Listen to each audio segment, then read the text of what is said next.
As an addendum to the process of safely falling off the ridge, I wanted to demonstrate the kind of a trap as to what can happen if you let yourself settle down lower and slower on a non-working ridge. And this is actually something that I have done and got myself into really serious trouble at some point very early in my soaring career. And so what you can do is if you don't observe that 150 foot, 50 mile an hour margin, is that you'll very, very, very quickly settle down onto the ridge top.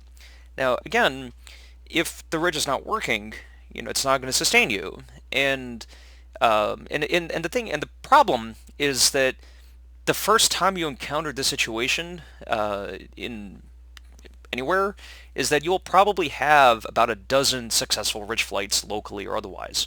And so you will experience different ranges of ridge conditions, some stronger, some weaker, but then you get this impression that you can sort of settle down from higher, and from high to low to low to low, and you slow down, slow down, slow down, and then at some point it just sort of kind of click into the band, and then whatever that may be, and then you just ride along it. But then the first time I experienced conditions that didn't do that, here's what I did.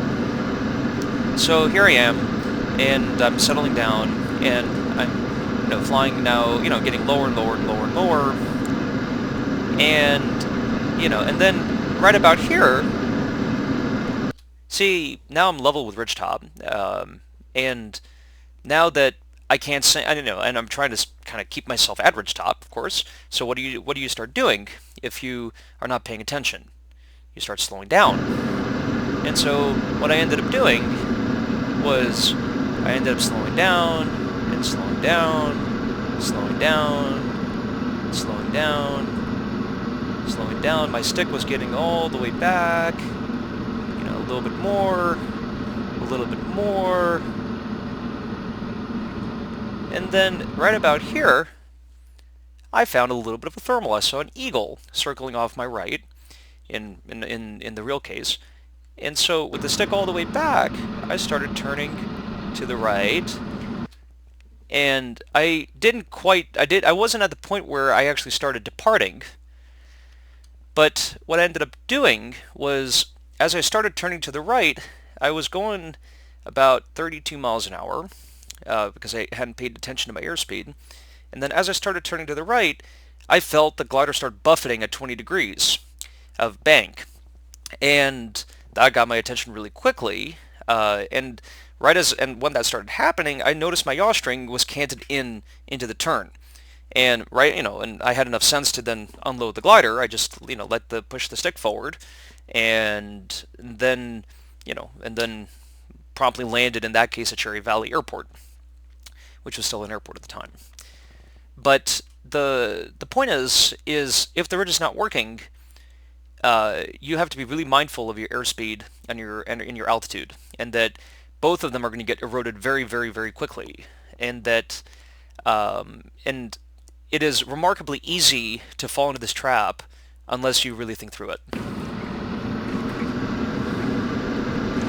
Now, in my case, I was flying a 126, which was very friendly, and and despite the fact that a 126 will readily spin, it has a tremendous amount of warning before it will do that. But if you did the same sort of thing in a high performance ship or a glider that will spin much more readily, that things would could have happened could have ended very differently there. So um, this is a very, very important lesson, and I learned from it very you know I it was a very important lesson for me at the time. I certainly never made the same mistake again, but it's definitely something worth practicing in the simulator. That you see, this is something that we don't practice. We don't go out there and fly in a day where the ridge is not working, because we don't want to be going and landing a two-place glider in a field like that. But I highly recommend going and trying this in the simulator and seeing exactly how this would work.